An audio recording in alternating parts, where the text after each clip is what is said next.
In a world where misinformation runs rampant, one show stands apart from the rest. Get ready to embrace the truth as we bring you the most hard-hitting stories and unveil the real facts. Welcome to Hard Facts. I am Mary Ann O'Cone, and this is Hard Facts, where we separate truth from fiction. We're passionate about the hard-hitting stories that matter. Get ready to challenge your perception and discover the real world. Let's dive deep into the issues that affect our communities, revealing the untold stories and giving you a voice. No sensations, no bias, raw to truth. I am committed to delivering news without compromise. Hard facts as we know them, when we know them, and how they affect you. Every Monday through to Friday, 3 to 6 p.m. This will be your most authentic news experience starting now on 99.3 Nigeria Info. Let's try. This is Hard Facts. Lagos, Nigeria, welcome to the last 1 hour of Hard Facts here on Nigeria Info 99.3. We're streaming live on Facebook. We are also live on YouTube. We're about to have one of the biggest conversations in this country, and that is police brutality, human rights abuses, and how you can know your rights as a people. I'm going to give you an information now, and I want you to pay attention to it because this will form the basis of our conversation. On July the 3rd, 2021, during the Yoruba Nation rally at Ojota, Lagos State, a young lady by the name Jumoke Oyeleke, she was 25, met her untimely death. Jumoke is a sales girl who was displaying her drinks before she was hit by a bullet shot by a police officer, Tajuddin Bakari, on 11 September 2021. Monsurat Ojuade, an 18-year-old fashion designer, was shot and killed by a police officer, Sergeant Samuel Phillips.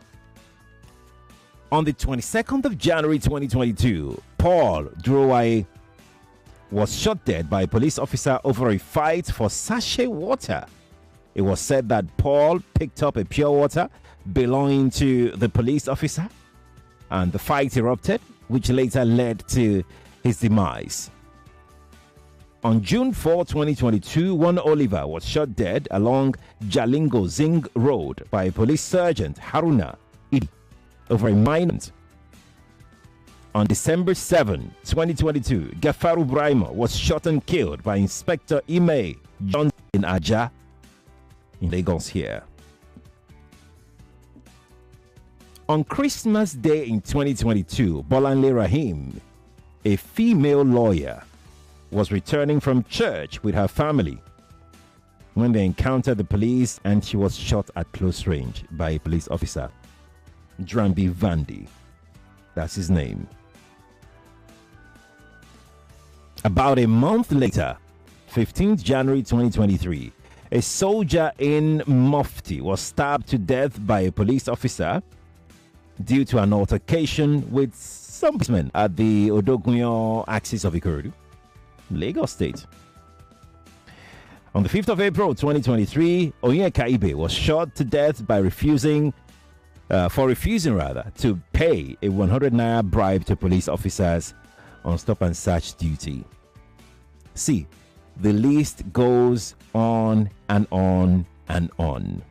And there is a conversation that we must have when it comes to human rights violation, human rights abuses in this country called Nigeria. It's a beautiful country, no doubt about it, but we have our challenges. One of such is human rights abuses. The police authority are doing something about it. There is an ongoing campaign right now to enlighten you, enlighten me, even enlighten the police officers themselves the more on human rights, on how everyone can know their rights, their limits. In cases of, in fact, in different cases, in different situations. I have seated in the studio Dr. Olayinka Balogun, He's a retired commissioner of police.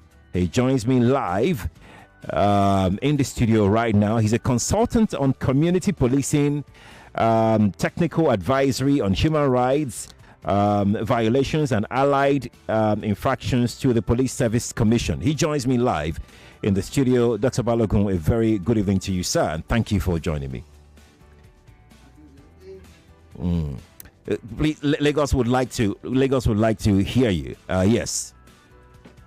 Let me get this for you.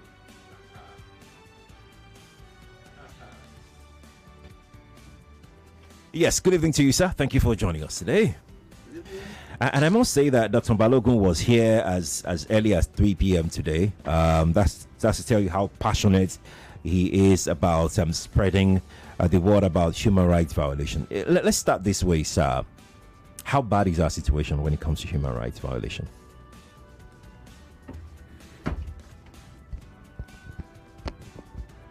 It will be as bad as reported by the victims. Mm-hmm.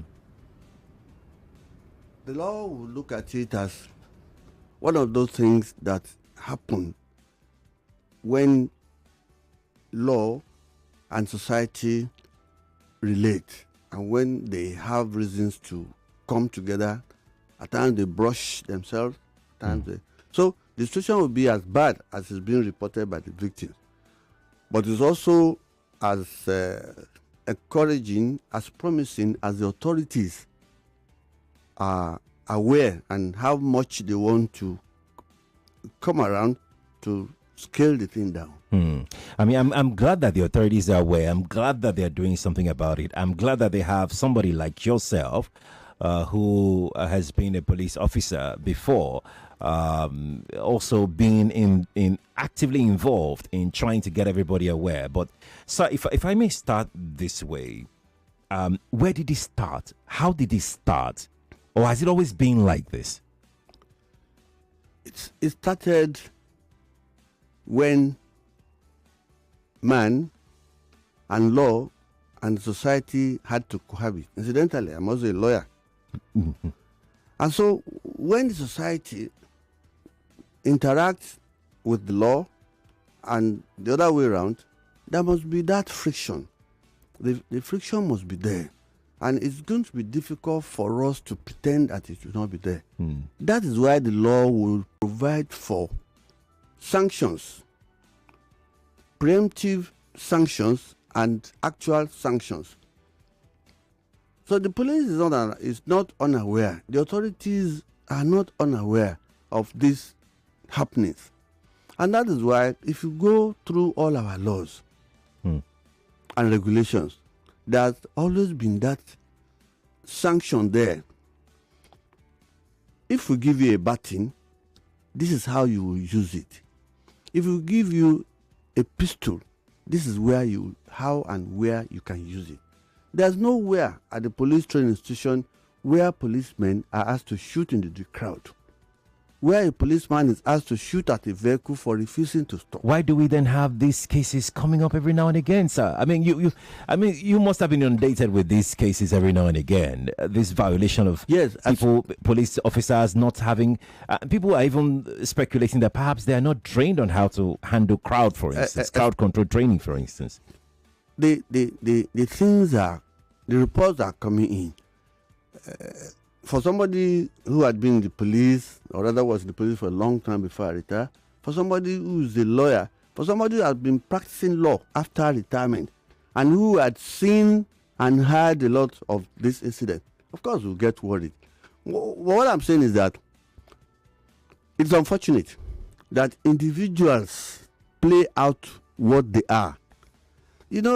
Training, yes, you train, but there's no training that is negative. Are we training our officers? Of course, we are training them, and of course. Are we updating the training we're giving our officers? Of course, we are. But the point is that when you take 100 people, you must have maybe 5, 6, 7 people that may be deviant, that may deviate. That will not run down the whole organization. And that's why in the police, when a police officer behaves and he's caught and he's tried, he will be punished. There's no police officer who had gone away with any of these infractions. And that is why the current program is on. A renewed hope, so to say, a renewed strength to fight some of these infractions. The current chairman of the Police Service Commission, Alhaji Ashimi Argungu, MNI, and his team, members of the Police Service Commission, had woken up, had realized that they cannot sit back and treat this thing as palliatives. They want to come out. Not that anybody has been sleeping. They have been trying. Okay. But they are saying that there could be a renewed vigor, a renewed strength. And that's what the current commission is saying. And they have gone further to say, if a policeman does something that will bring the image of the police into disrepute, it will be severely sanctioned openly. And that brings me to the core of what this program is all about. Okay. There's something in law that we call garnishee order.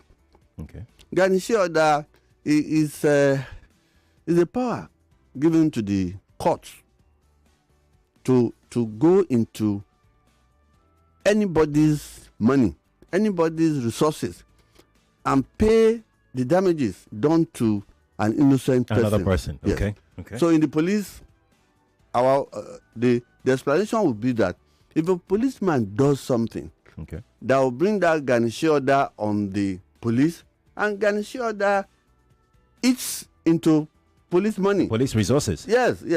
So if you have 100 million somewhere, and you have to pay damages of 10 million naira here, 20 there, 30 there, for delving into matters that you shouldn't have delved into.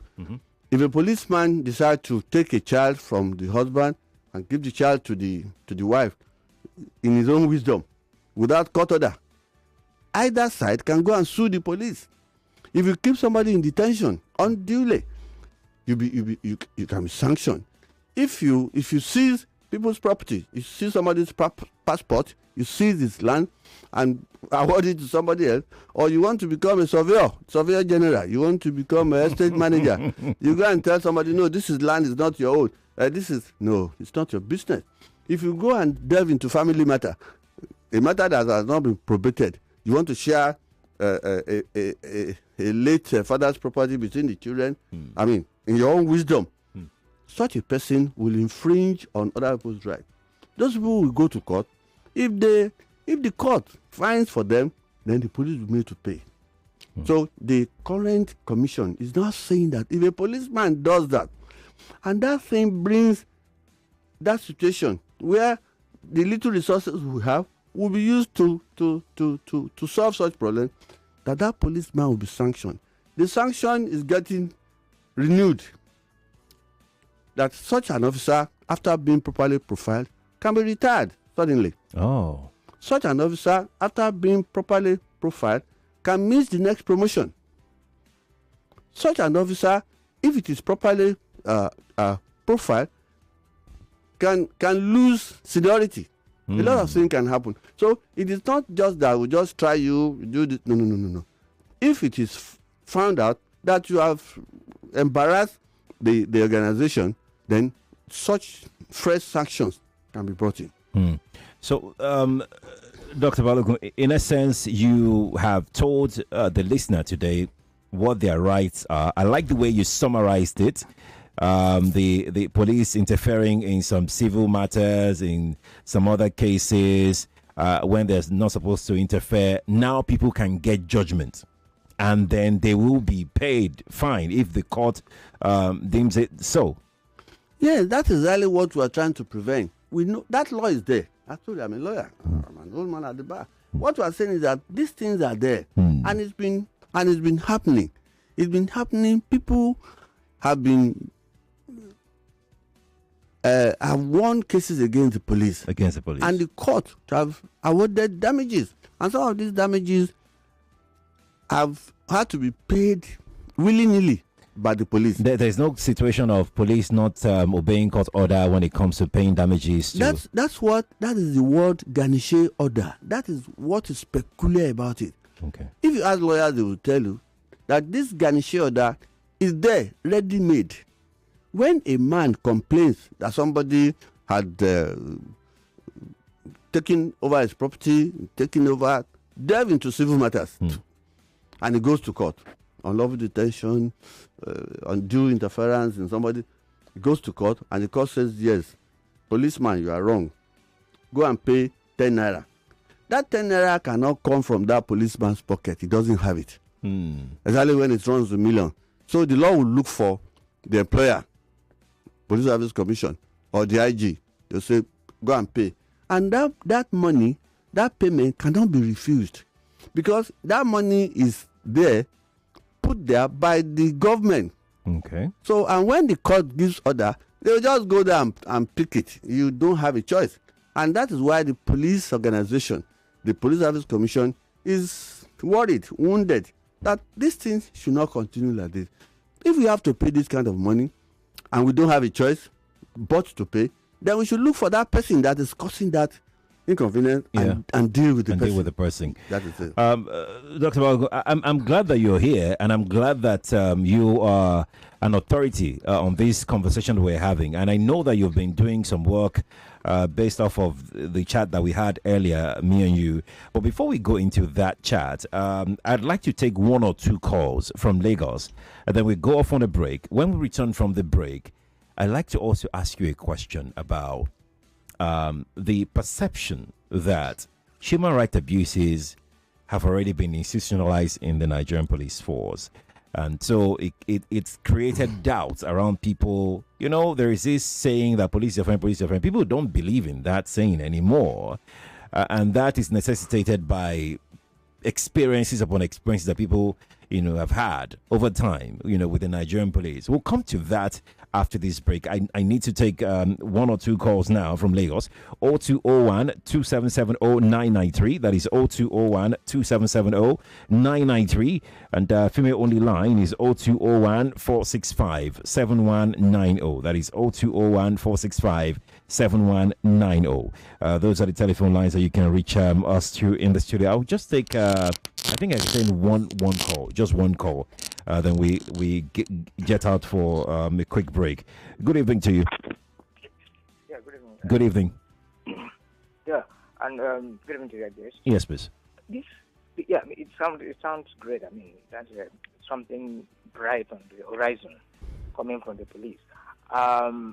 The Ganishi order, will it happen at the High Court, or will it go all the way to the Supreme Court, maybe in 20 years or 30 years? Thank you. Thank you, too. That's another concern. For how long will it go before it's implemented? Depends on the facts you have, depends on your lawyer, depends on the fact that you have, depends on the evidence. It doesn't take a long time, really. So please hold your thought. We'll come back to that response, but we need to go up now for this break. This thing is automated. It'll cut us off. We'll be right back. Ladies. More news and information coming up. We'll be back in a moment.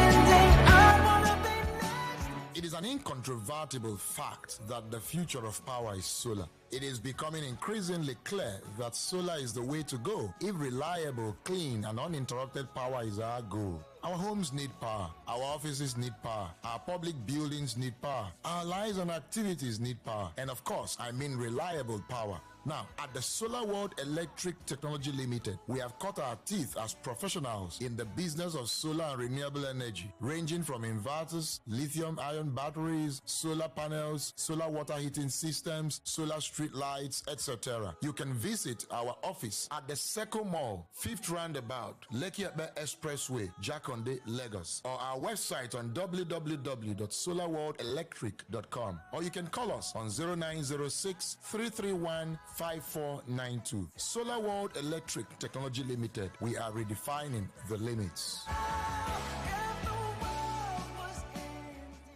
Success is like an aeroplane.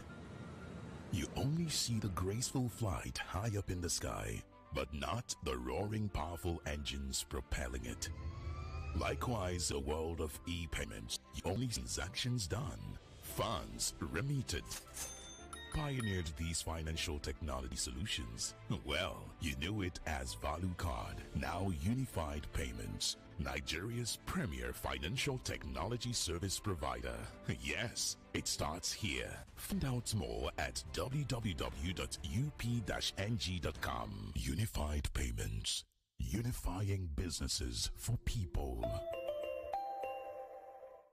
It's amazing how your child grows up before your eyes. Enable their thriving development and the care they need with the new NanKid 4 with HMOs to support your child's development, probiotics to help your child's digestion and development, and high-quality proteins to support age-appropriate growth. And all of these work together to support your child's development and growth today and tomorrow. NanKid 4.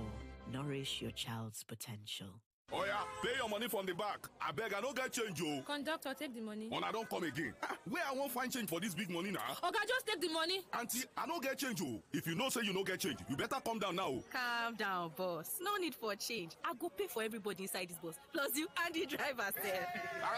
Cash, madam. You get money, oh. No be so. I just want to share the goodness. In fact, soft drink. Bring one more Guinness for everybody. It's always a good time to share goodness and spread positivity. Malta Guinness. Enjoy a world of good. All right. Business meeting in Banjul on Monday, then back to Lagos for the family dinner on Tuesday. Oh, can't wait for the boat cruise in Banjul on Wednesday. And then Friday, I will... Hold up. All in 1 week? Do you realize Banjul isn't just across the street? Well, with ValueJet's new routes, it's easier than ever. That's right. Enjoy affordable flights, reliable service, and a smooth travel experience with ValueJet from Lagos to Banjul and back. Come along and experience Banjul, the smiling coast of Africa, with us. Book now at www.flyvaluejet.com. ValueJet. Wings for everyone. Bro, I'm really. You can't be so 100% teaching for example. Quickly a friend. She mentioned my bet and I got 1,000 naira free bet. Now everyone wants to be in the phone. Refer a friend at Betano and both of you will receive a 1,000 naira free bet. Betano. The game starts now. Bet responsibly. Available only to those over the age of 18.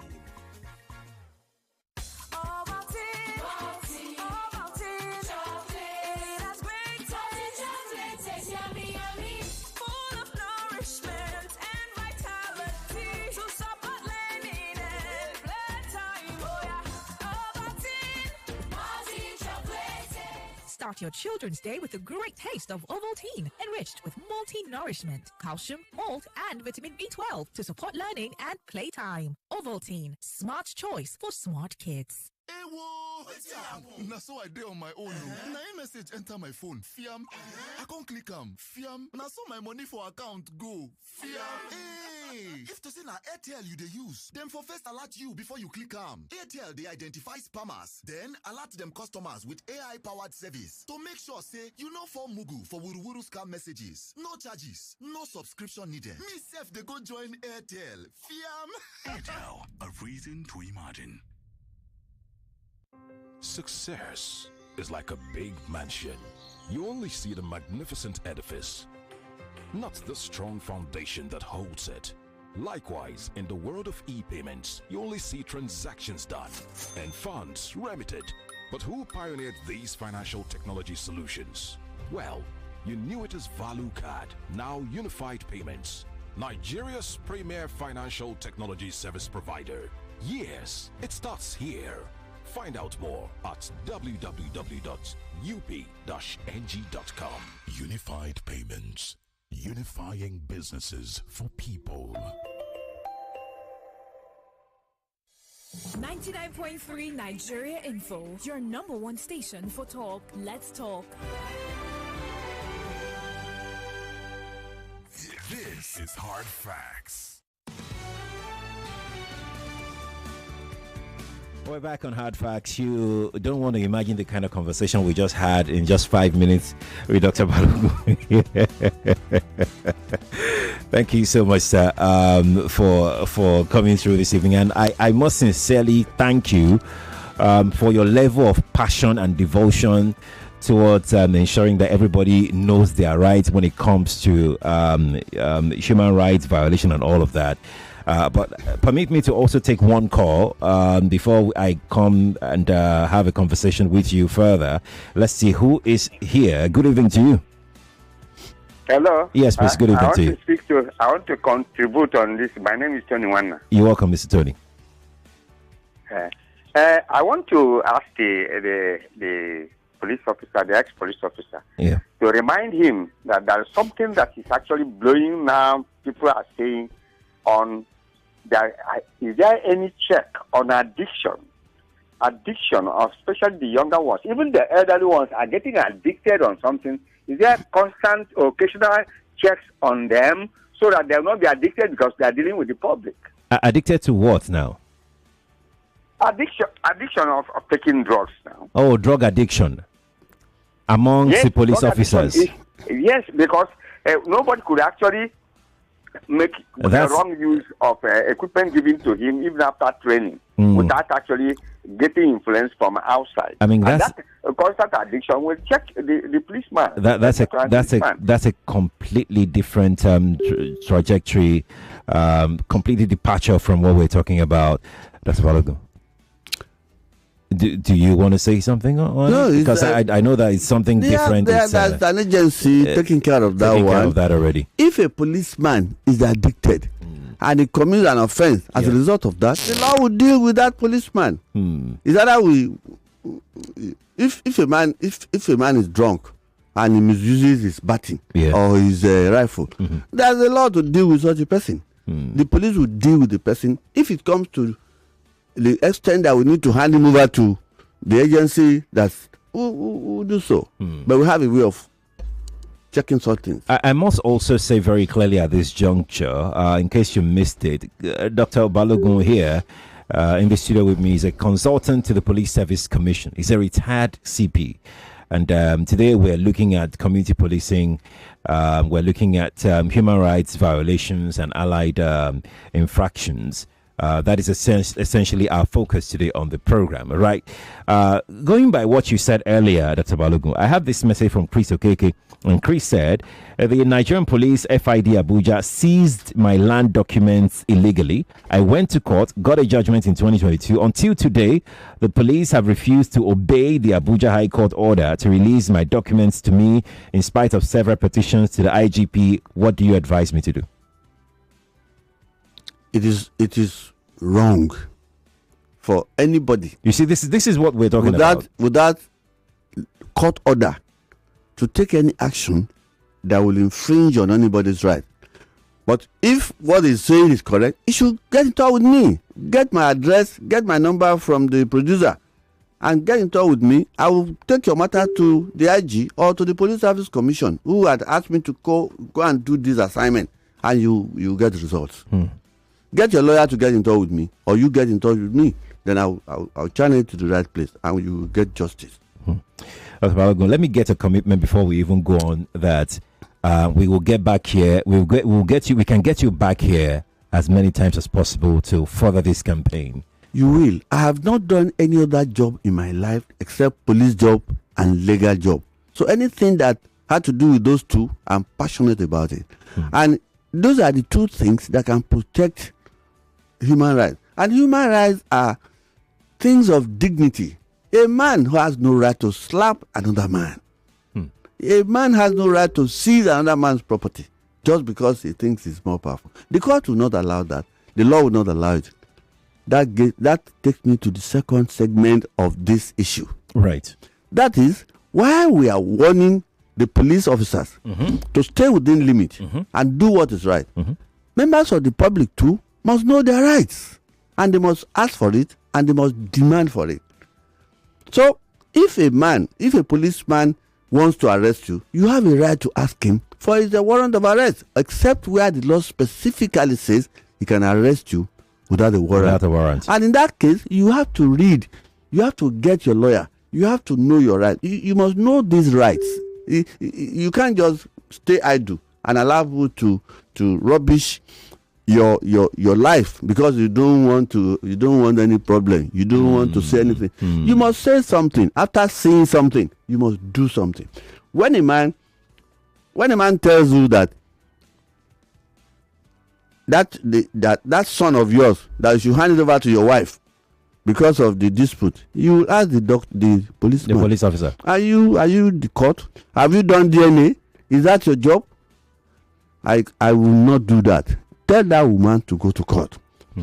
If a policeman jumps into a fray between siblings and they cannot sort out the matter, the man should refuse any persuasion. You tell the policeman, take me to court. This is my brother, yes, but we have problem with our father's property. It has not been probated, or it has been probated, but it has not been executed. Let this, my brother, take me to court. Mr. DPO, hands off. Otherwise, I will go to the commissioner of police. I will go to the IG. That's the issue we're trying to raise. In the second for people to know their rights. For people to know their right and ask for it. Mr. Bring your telephone. I want to check it. You tell the man, no, sir. You don't have that power. You want to check my phone? It's my privacy. If it comes to a station where you need to check my phone, take me to the nearest police station. Let me see your DPO. Let it be recorded that you want to open my telephone, that you want to check. The man will know that you know what you are talking about. And this thing is as important as the first segment. The first segment is you are telling the policeman, be careful. To know their own limits. Yes, be careful. Don't harass anybody. Don't infringe your people's right. The second segment is to tell that man too that he should know his right. You should be able to tell the DPO if you are sent for.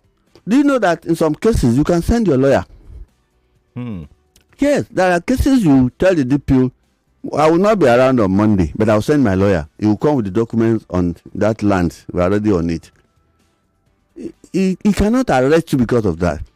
The only person a policeman can arrest is if he finds that is open. If he finds the person committing the offense, yes, you can arrest the person. But if somebody comes to report to you, somebody is on my land, somebody is my this, you can send your lawyer to that place.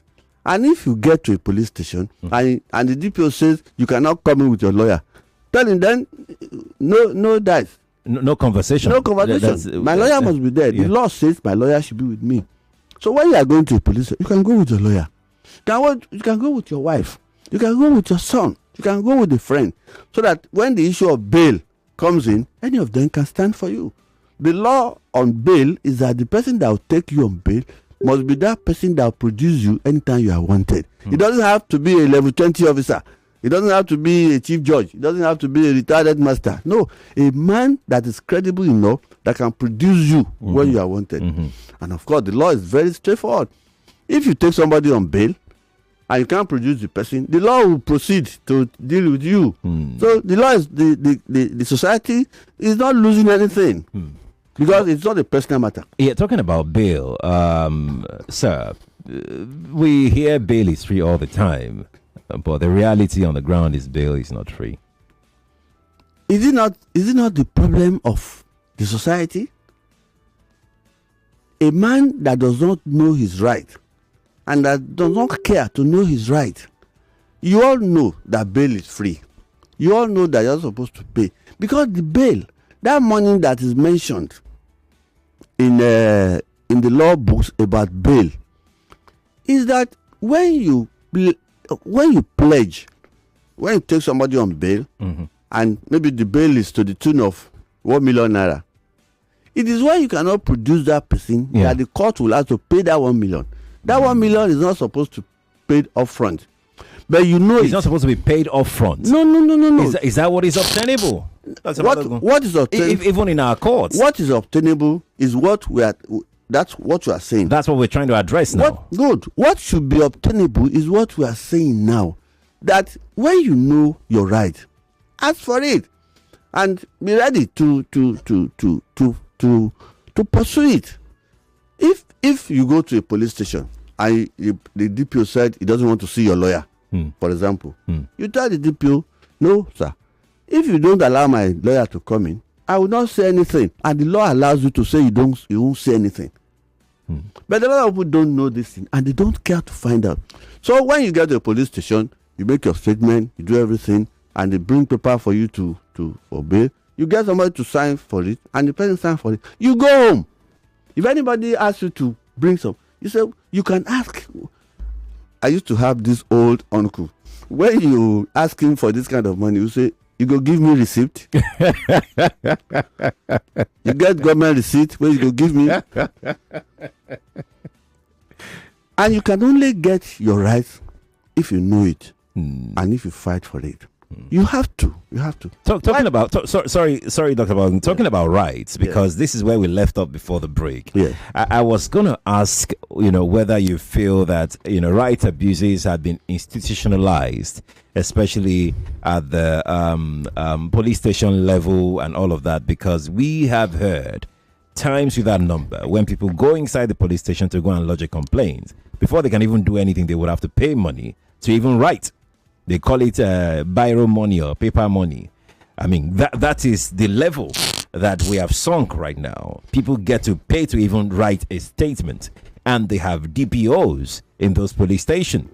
In a matter of disputes and whatsoever, the DPOs, from what we have heard from many people who've complained, are in the know of what is happening. I mean, to that effect, are we not looking at a situation whereby human rights violation, rights abuses have been institutionalized at that level?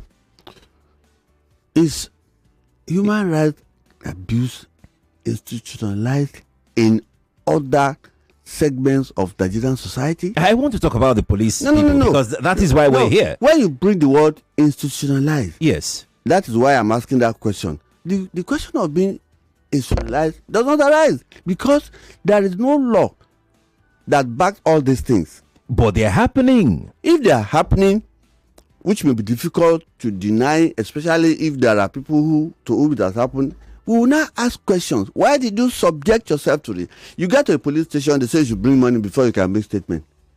To do what? Because if you don't question these things, it is you that is now institutionalizing the one encouraging it. Yes. Somebody asks you to. The Yoruba people will say, look, you use your mouth to say, I no go chop this thing.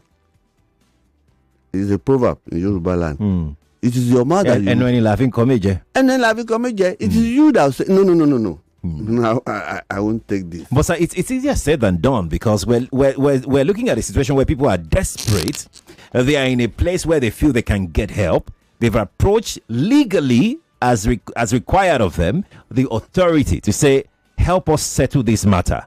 And the next thing an authority figure would say is, put money down before we can even listen to you. That person that will say, put money down before we can do anything, has an oga.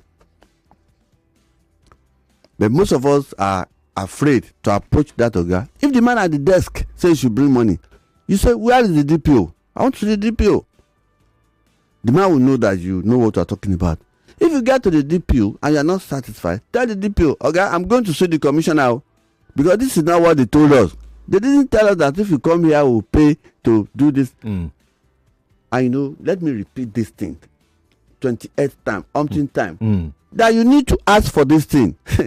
You must ask for it. That thing that you know is your right, you must ask for it. DPO, your sergeant said I should bring 10 naira because they want to take my statement. Me, I don't have 10 naira. If you don't ready to take my statement, let me go. The DPO would call that sergeant and say, no, is that what happened? Then you are making progress. Do you know people go to commissioner's office? People go to AIG's office. People don't go to area commander's office to report, to complain. But most people will not, and in most cases, in fairness, if you go to area commander and you report the misconduct of a DPO or a junior officer, he will take it up because he knows that you have crossed some seas before you get to him. After that, you can still get to they're all there. Commissioner, the chairman police service commission, as big as he is, he takes complaint. People go to him. People write petition. I don't want us to get to that level, Dr. Balogun. I want us to talk about, You know, we talked about training. Yes. Previously in the first part of this show. Have we trained our officers to the point where they know that it is unlawful to ask for these things? Yes. We have trained them. They have been trained. Do we have monitoring mechanisms in place at our police stations? Maybe a CCTV camera, for instance, to at least record whatever it is that is transpiring at that front desk. It happens these days in some police stations now. You have CCTV camera. People may not know. You have how do people get some of these incidences on social media? On social media. People go there with their telephone. When the father is making statement, the son is recording, or a friend is recording, and the thing gets viral. Usually, the police tell people that they can come in with their cameras, with their phones. It's also, we've gotten that report many times. That law is illegal. Nobody, the IG will not say. Nobody will say the IG told him to do so. Nobody will say his commissioner asked him to do so. Those are idiosyncrasies that have grown up with society. If you, for example, if a DPO is afraid that if they come in, they may record this and that, then do the right thing. And whether you like it or not, some of these things will still leak. It will still leak. If you take money from people, or if you oppress people, how do we see them on the social media? And a lot of officers have run into trouble because of this thing. So I must again thank you for championing this cause, for coming out to educate people. But there's another aspect of this conversation I want to talk about, which is community policing. Yeah.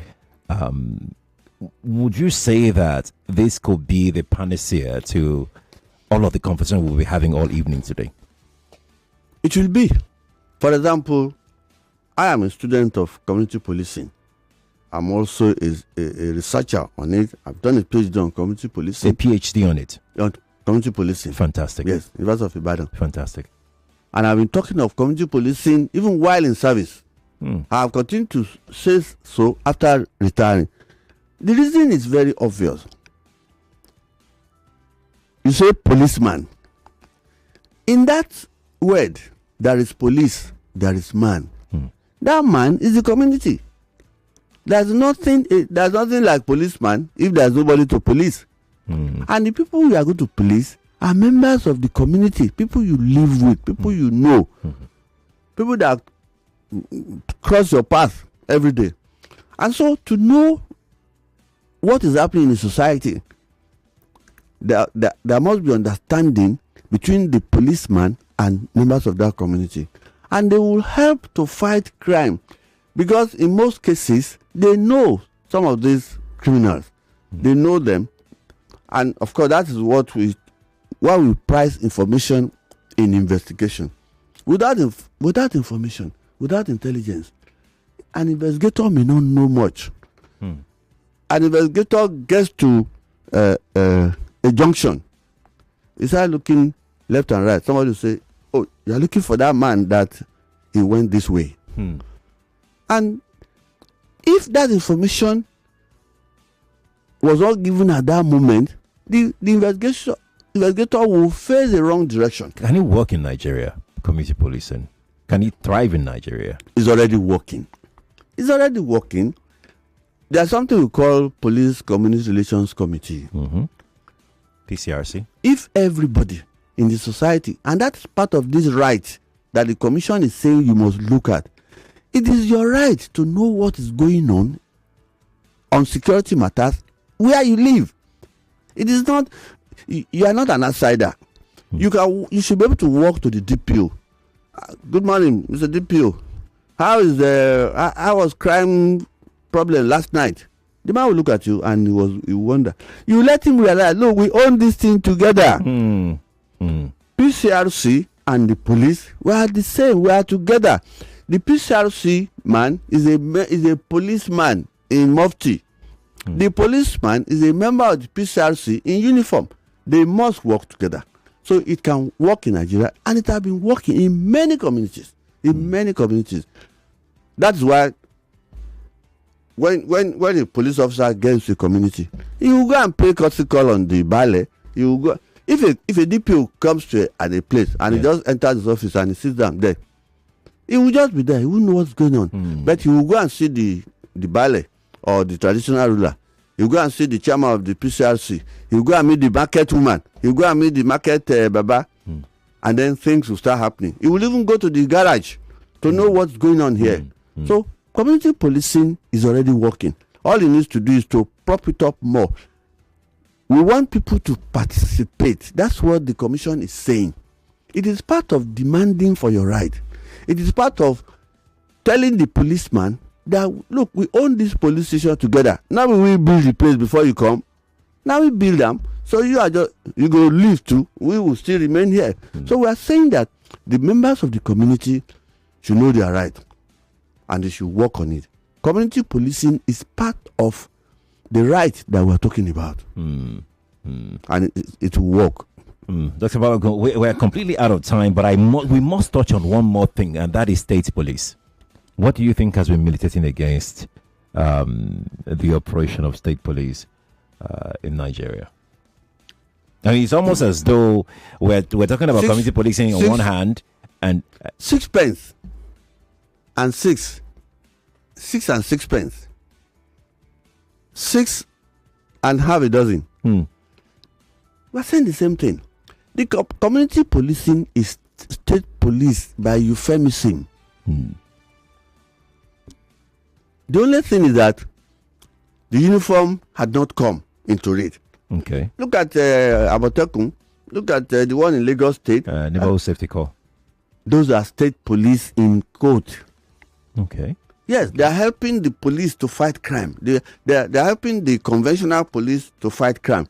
None of those people can arrest a suspect. And the police will refuse to. What has been stopping us from fully liberalizing the Nigerian police force? Well, I cannot answer that question. My own is to come and tell you that you have a right and that you should pursue that right. Dr. Balogun. You want me to make policy statement? I was not asked to go and do that. But as a community policing expert or student, I believe in it. And I know it can work.